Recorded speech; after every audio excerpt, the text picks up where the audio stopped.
Hello and welcome to our weekly advisory and information portal, The Health Show on NTA NEWS24. I am Salome Eferimo, your host. So this program will focus on two critical topics that are very important to us: our children, caring for our children's health, and tackling the growing concern of obesity with phytomedicine. Let's begin the discussion with our children. Our children have been out on a long break. They have met friends, they have traveled, they've met different kind of environments, they've played here and there. And with the rains that are setting in, the rain's still on, it is important for us to look out for some things around them, especially their health. How do we identify a child that's not feeling well after all of these interactions with the outside world? We shall be looking at this, and also we'll come back to you to tell you how to use phytomedicine to manage obesity. In the studio with me, I have an important person who's going to be doing that with me. I'm joined by Dr. Gregory Williams. Dr. Williams is a consultant general at the Medform Clinics and a member of the Royal College of General Practitioners in the United Kingdom. He's a medical practitioner in Abuja, and he'll be taking us through this path we want to go through this afternoon. Dr. Gregory, you're welcome. Thank you. We'll go on a short break. When we'll come back, we'll start our conversation. Don't go anywhere. Thank you.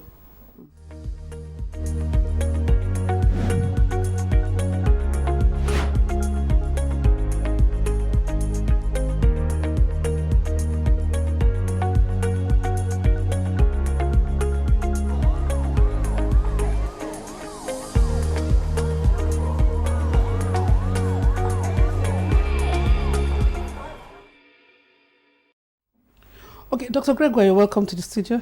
Thank you. And like I've told our viewers, we'll be hearing a lot from you concerning our children. I call them little lilies, beautiful people around us. How do we ensure that they are keeping well, and what should we be looking out for at this time that they are going back to school? It's a very important topic. First of all, thank you and good afternoon to our viewers out there. Our children, yes, they are prized possessions, and you've rightly said they've just come from a very long break. Many different interactions, friends, families, different countries, possibly different states within the country itself.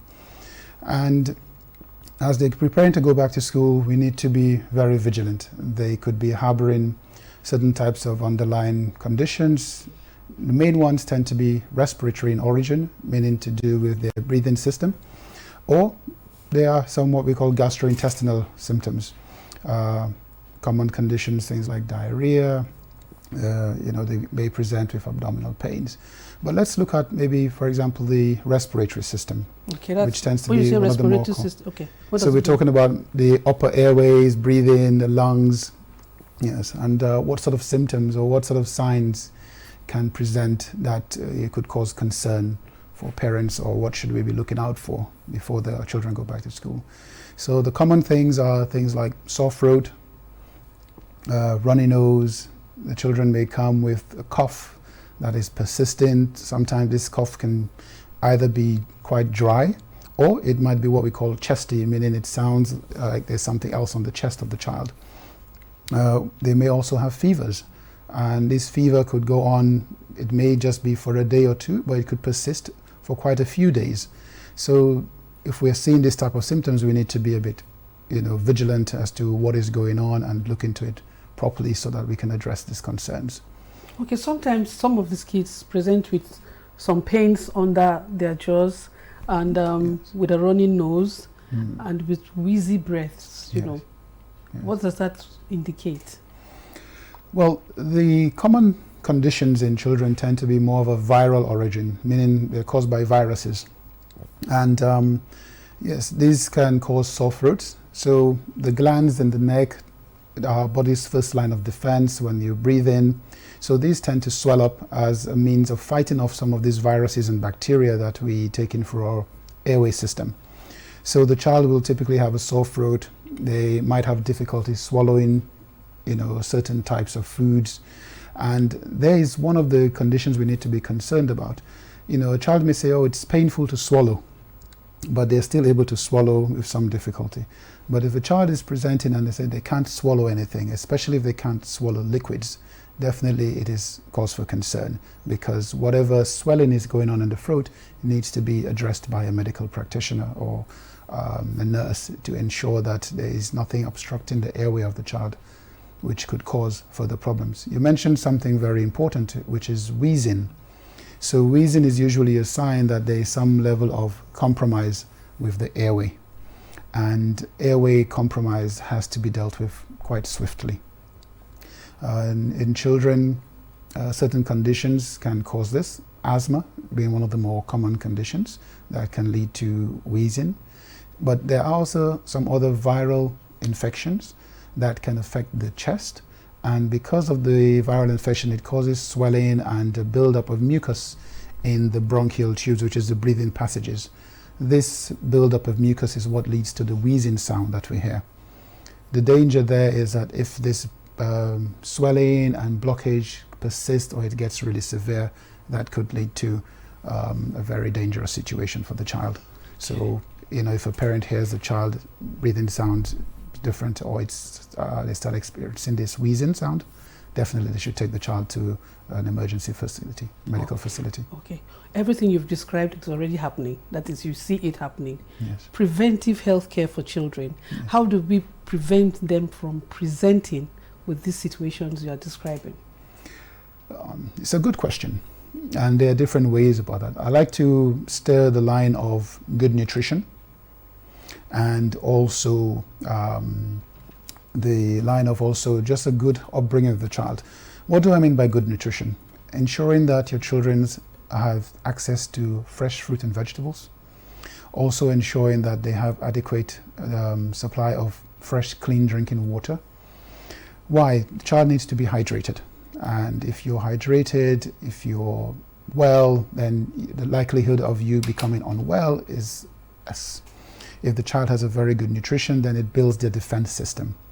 There is a role there sometimes for multivitamins, especially in children who may not have access to enough fresh vegetables and fruits, or who may not have access to maybe your full 2 or 3 square meals a day.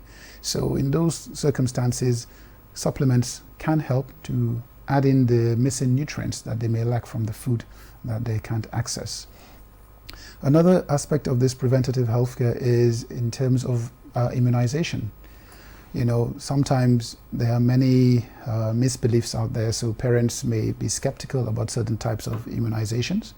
But ensuring that the child has gotten all of their routine immunizations, especially for things like influenza and meningitis, and also some of the viral conditions that could lead to conditions that can affect them later in life. Having these vaccines at an early age is important because it helps to build the children's immune system and gives them that defense that they need. So it's really important that we focus on those areas in the early childhood. But more importantly, like I said, nutrition, key. Now, I'm aware that it's important to hydrate our kids properly. Yes. At this time, when the weather is cold, in our season Yes. now it's rainy, Yes. What is the temperature of water you advise for kids to take? Because kids will tell you, no, I want ice cream, I want very cold orange drink or Yes. something.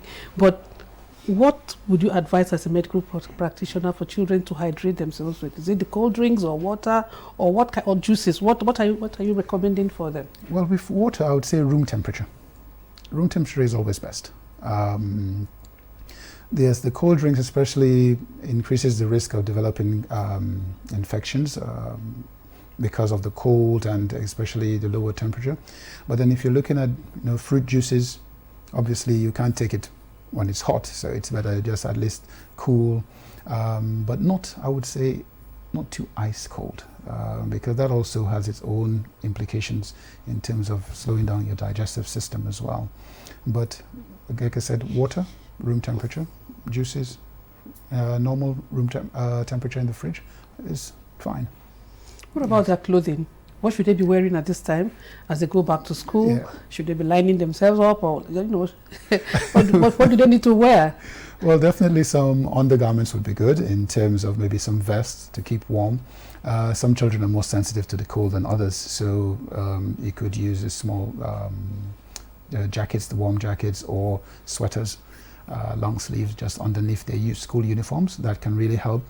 And because, with the rains and everything else, they're exposed to different temperatures. Even during the day, the temperature might fluctuate. They may feel hot at some point, other point they feel a lot colder. And this change in the temperature may also predispose to them developing respiratory infections as well. Okay, so what kind of counsel can we give to our children in terms of looking after themselves, even at that age? What do you tell them simply that can help them guard against all these symptoms we're talking about? Okay, well, some of the things we can do, because kids will be kids, they're going to interact with their friends, they're going to play. So some of the things we can try to instill in them is when they have a cough or cold, for example, to cover their mouth when they cough, so that they don't spread germs to their friends. We can also talk to them about hand hygiene and hand washing hygiene. If they have a cough and they're coughing to the scent, try to wash their hands before they eat their food or they're handling foods that they're going to put into the system. Make sure that hands are washed with soap and water and dried. We can also talk to them about their clothing, not getting wet in the rain. And if they do get wet in the rain, at least try to get to somewhere where they can get the change of clothing, warm clothing on, so it minimizes the risk of. Dr. Gregoire, thank you so much for the insight. We're going to take a break. When we come back, we'll give you more hints on how to look after these little lilies we're talking about and how to make them happy and healthy. Don't go away. Health is wealth. Folding letters and insightful information in Medicare and health technology. Join us live on NEWS24 every Saturday at 4 p.m. as we delve into the current advancement in healthcare delivery in today's world. For sponsorship, participation, and inquiries, you can reach us on the following numbers: 0703 424 3412 or 0805 999 4444. Tune to NEWS24 on YouTube, DSTV channel 419, GoTV channel 26, Star Times channel 101 and 433, and Free TV channel 703. Keep a date with us, 4 p.m. Saturdays, with repeat broadcast on 8:05 p.m. Mondays. Don't miss it.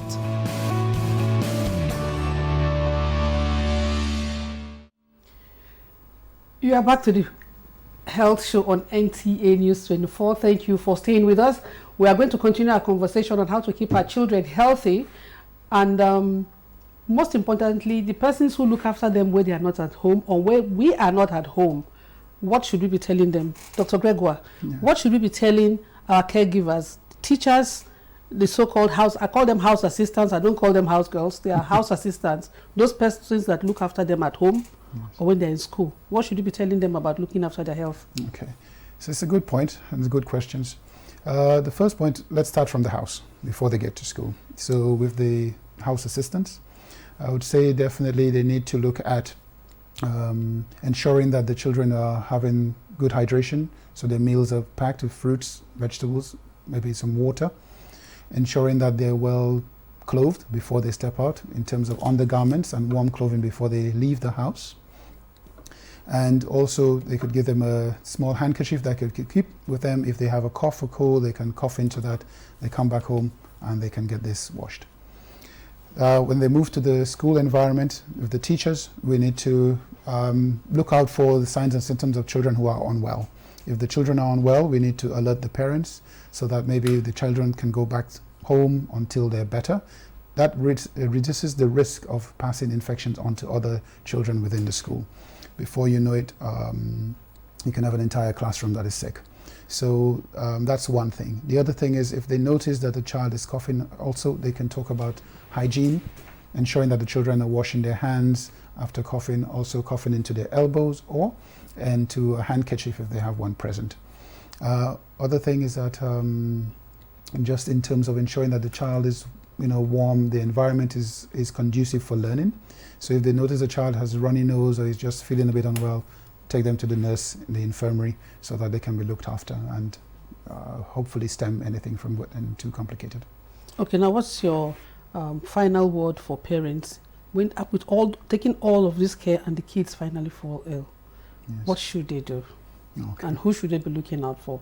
Should they be looking out for just anybody, any medical personnel who are you asking them or advising them to go to for, Okay. first point of call? All right, so the first point of call, as a parent, your child is unwell, you want to take them to see a medical professional. Most probably would be a medical doctor. In some clinics, depending on where you're based, you may not have access to a medical doctor, but at least there's a clinic nurse who can attend to the child. But you go to your family doctor, which should be the first port of call, where your family doctor can assess the child, see what is going on, and take the appropriate steps to ensure that the child gets better. If the family doctor is not available, general hospital, and if you go to the general hospital, the emergency department, at least the on-call doctors can review the child, make a decision as to whether or not that child may need more specialist intervention, for example, the care of a pediatrician. So that would be the first advice I'd give to parents, that take the child to a medical facility to get reviewed and assessed properly in terms of further management. Okay, so where does the primary healthcare clinics come in this? The primary healthcare clinic should really be your first port of call, but as we're well aware, our system is not as robust as we would like it to be. So those are always may not be well equipped to attend to all of the emergency needs. So generally, patients tend to go to the main hospitals. We run a primary healthcare center in Wuse, and what we try to ensure is that at least the first steps of medical intervention is provided in terms of assessment, looking at assessing the child's breathing, assessing the well-being, and just general health of the child. Most times I would say to parents, at least once a year, get the child to have a general health check done. Ensure that the child's vaccinations are up to date. And in case of children who suffer with chronic conditions like asthma or maybe some other sort of respiratory conditions that are causing some problems, at least 2 to 3 times a year, the child should have a general health check to ensure that all is well. Thank you very much, Dr. Greg Warumio Williams, for the insights you've given us today. Thank you so much for coming. We're going to take a short break now. When we come back, we'll be looking at our health personality of the week. You can't believe who it is. Watch out. Thank you very much. Thank you.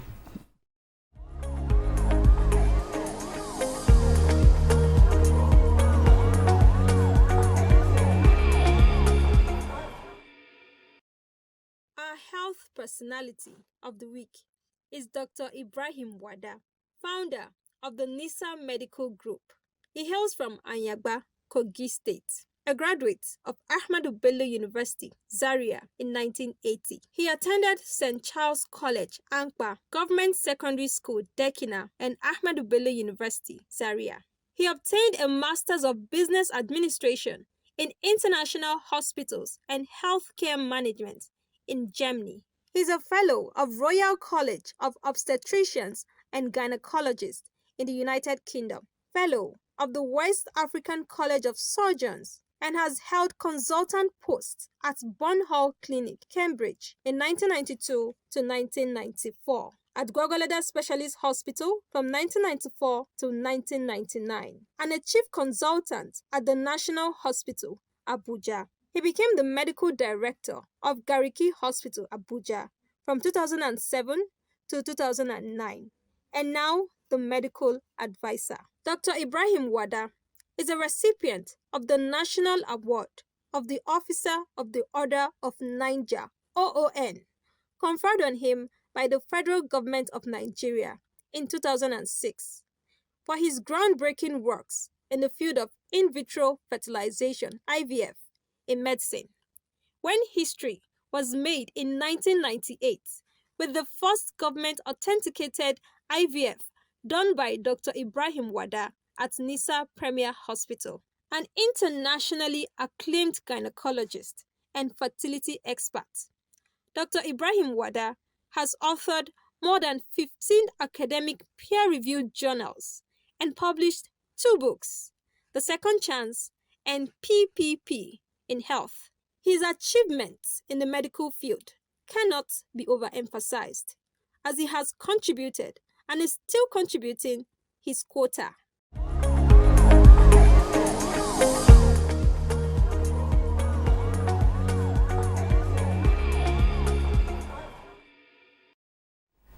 Welcome back from that good profile of our personality of the week. Next, we are going on to look at phytomedicine. We'll be talking about obesity and how to manage it using phytomedicine with Professor Ben Hamadu.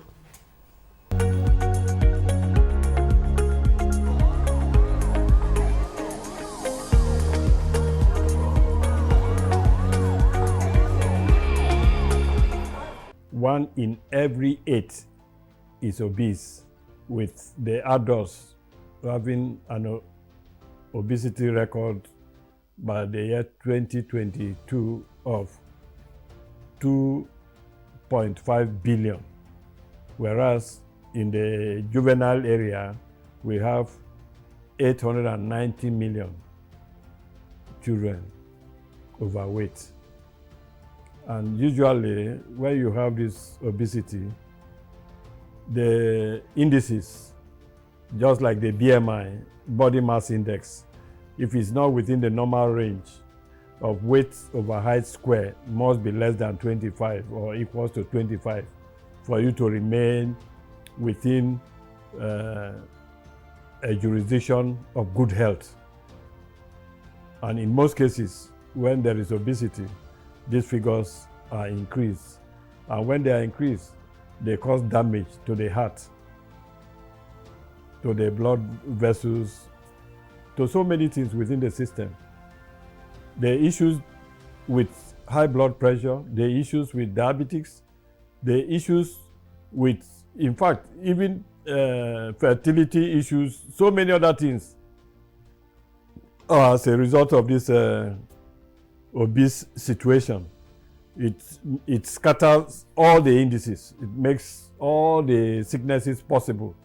And once the system is that scattered, you find a lot of medical issues associated. And in similar fashion, once you bring starvation, you reduce your food intake, you do exercise, you do other related things, and the weight starts going down, and the BMI starts equalizing the standard proposed, you see that most of these illnesses run away. So this is how obesity affects us in the entire world. And for us to be free out of most of the illnesses, we have to be very, very careful not to develop increase in weight. Weight is a major issue. The number of deaths as a result of obesity have increased from year to year. 5 million deaths all over the world as a result of obesity. It's a huge one. You are not sick, but just because you are obese, you can die. So we need to be very, very careful. We need to regulate in our diet, in our exercise, in our eating healthily, and so that we do not just become obese. When we talk about diabetes, obesity is there, it's mentioned. When we talk about high blood pressure, issues of obesity comes in. When we give too much workload to the heart, we give too much workload to the kidney, we are creating a room for kidney diseases, for heart diseases, and what have you. And these are not diseases that can be easily managed. Yeah, for obesity, we just take some combinations of sulfate 6, DAPS2, and ordinary DAPS1. When these natural products are combined, you see that the fats are burned off, even with or without exercise. And before you know, the accumulated fat in the stomach starts going down. If the stomach were protruding before, the stomach will start going down. And before you know, every other thing takes shape.